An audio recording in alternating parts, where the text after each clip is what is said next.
दोस्तों good morning. आप लोग कैसे? उम्मीद करता हूँ कि सभी मित्रगण हमारे ठीक है। मैं डॉक्टर सरोज सिंह। दोस्तों आज मैं बताना चाहता हूँ पुरुष नपुंसकता यानी पुरुष बाजपन जिसे कहते हैं किस मानक के अनुरूप आता है तो उसे पुरुष बाजपन नपुंसकता कहा जा सकता है। कितने शुक्राणु होना चाहिए, वो कंसीव कराने में सक्षम है या नहीं।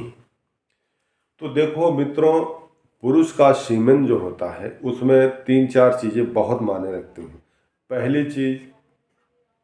पहली चीज़ क्वांटिटी क्वालिटी। क्वांटिटी जो है मोटिलिटी, तो मोटिलिटी नहीं जिसे मोटापन कहते हैं, शुक्राणु का मोटापन अगर मोटिलिटी 50% के नीचे है तो अभी मैं आपको दिखाऊंगा कंसीव नहीं हो सकता है। अब क्वांटिटी और क्वालिटी की बात है। क्वांटिटी में थोड़ा रियायत तो दे दिया गया है, अगर क्वांटिटी कम है तब भी काम चल जाता है, क्योंकि उसमें करोड़ों शुक्राणु अटैक करते हैं। उसमें जो हेड टेल जिसका मेंटेन होता है 90% सही होता है, वही बाजी मार जाता है। तो इसमें हेड टेल जो है 90% होना जरूरी है, क्वांटिटी थोड़ा कम रहे तो चल जाएगा। अब रही बात दोस्तों, अब यहाँ निराशा की स्थिति आपको बता रहा हूँ। उस स्थिति में होती है जब टेस्टोस्टेरोन हार्मोन से एकदम कम हो जाता है। कम होने के बाद टेस्टीज में इन्फेक्शन हो जाता है। वो होता क्यों? देखो ये बता, ये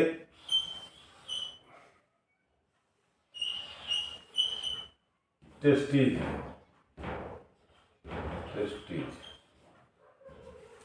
एक टेस्टीज है, जो ये जो दो गोली है टेस्टीज है, इसी में शुक्राणु होता है।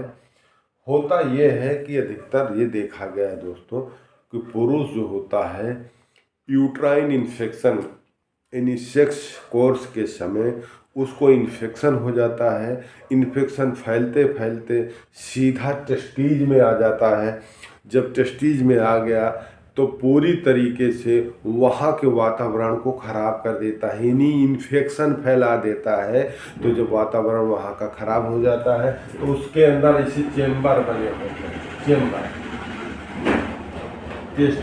टेस्टिस के अंदर चेम्बर बने होते हैं, तो अपने अपने चेम्बर में शुक्राणु रहते हैं। तो होता ये है दोस्तों, जब शुक्राणु कमज़ोर हो जाते हैं या इन्फेक्शन फैल जाता है तो उनका वातावरण जब नहीं रहेगा तो धीरे धीरे शुक्राणु वहाँ से ख़त्म हो जाते हैं।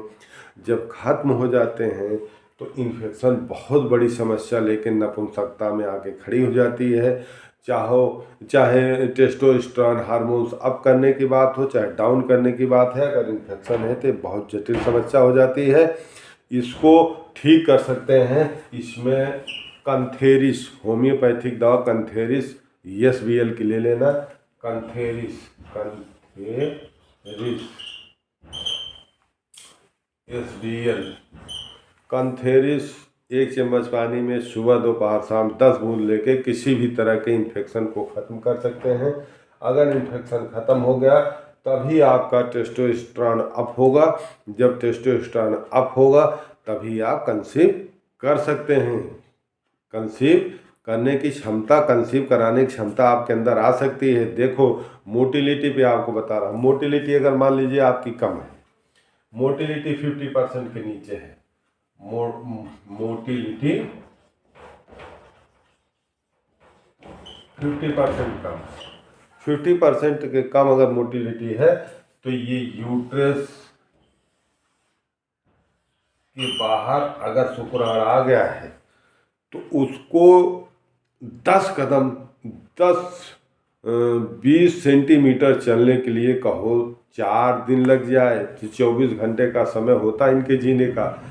तो इसीलिए मोटिलिटी अगर अच्छी होती है तो 12 से 24 घंटे के अंदर ये अपना समय कवर करके यूट्रस में प्रवेश ले लेते हैं। इसीलिए मोटिलिटी का होना ज़रूरी है। मोटिलिटी अगर आपकी अच्छी नहीं है तो आप अश्वगंधा आयुर्वेद की किसी भी फार्मा का टैबलेट ले लीजिए, मोटिलिटी मेंटेन कर देता है। अगर शुक्राणु की कमी है तो शुक्राणु को भी मेंटेन करने के लिए आप अश्वगंधा ले लीजिए, कलकेरिया फास्ट होम्योपैथिक ले लीजिए। ये दोनों दवाएं शुक्राणु को मेंटेन करके कम से कम 3 महीने में आपका शुक्राणु समझ लीजिए कि 50% के ऊपर जीरो से आप हो सकते हैं। इन्फेक्शन है तो कंथेरिस ले लीजिए। इस मानक को पूरा करके आप अपने आप में खुद डॉक्टर बन सकते हैं, पूरी तरह से नपुंसकता खत्म कर सकते हैं, टेस्टोस्टेरोन हार्मोन्स आप कर सकते हैं। तो दोस्तों, आपको घबराने की ज़रूरत नहीं है। अगर आपकी क्वेरी है तो आप कमेंट बॉक्स में बताइए, मैं सारी समस्या का समाधान आपको बताऊंगा। क्योंकि 20 साल 25 साल पहले मैं इनफर्टिलिटी डॉक्टर हूँ। मेल फीमेल के A to Z कोई भी प्रॉब्लम हो, मैं टेक्निकल इशू जो भी हो, आप कमेंट बॉक्स में हर चीज़ का जवाब मिलेगा। हमारे वीडियो को शायद शेयर सब्सक्राइब आप लोग नहीं करते, मोटिवेशन नहीं देते हैं। नमस्कार।